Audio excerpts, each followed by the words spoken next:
Let's talk about what's actually trending, because obviously Harry Kane's move has been a big one.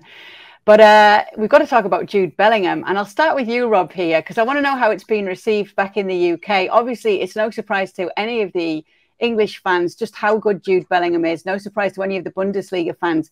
But I think it's almost been a bit of a surprise at just how this player at 19 years old looks as composed as he does at Real Madrid, one of, if not the biggest clubs in the world, and just so comfortable as well. And it's been brought up the fact that obviously Birmingham retired his shirt and everybody thought they were so stupid to do so. They thought it was way too soon, but now maybe it's starting to make a lot more sense.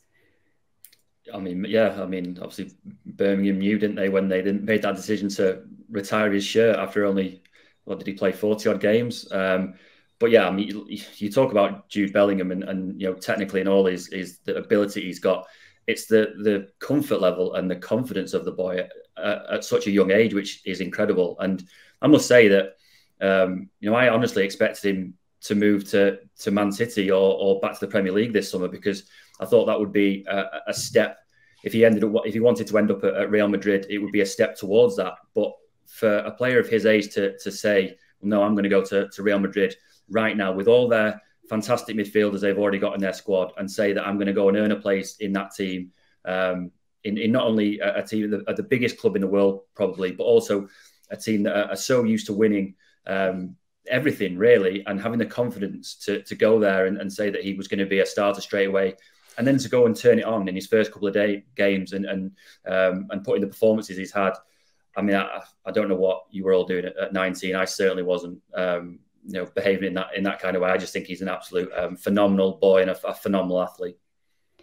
Isn't it great, Janusz? I mean, there's a lot of talk about the change of system that Ancelotti's using. There was 9 of the 11 starters that were under 26 in the game against Athletic at the weekend.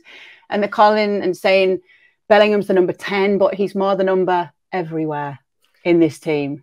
Well, and you know, with Carlo Ancelotti, it's funny because remember the time, I think it was actually at Bayern Munich, where people felt that his trainings are not hard enough, and he's not all that, and we all know how many trophies he's won.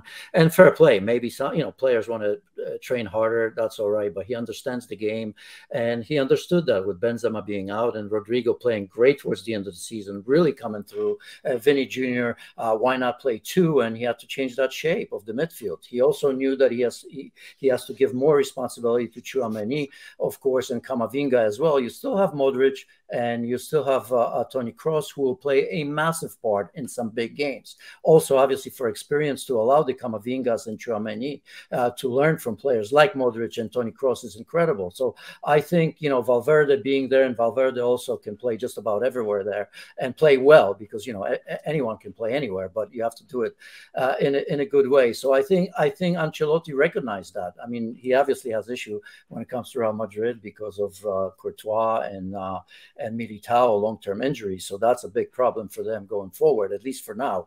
But Jude Bellingham, look, the transition for him, incredible. We've seen it in preseason. We see it here.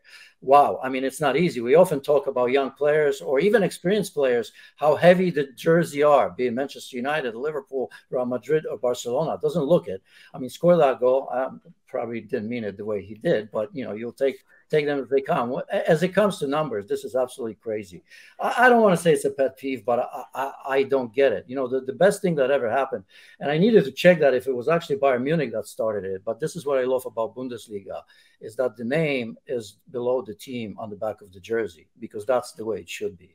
Because it is a team sport, that's obvious, and I don't get it. I know Maradona's numbers retired in Napoli. I still wouldn't do it. I wouldn't do it with Pelé or anybody else for that matter. Even Leo Messi.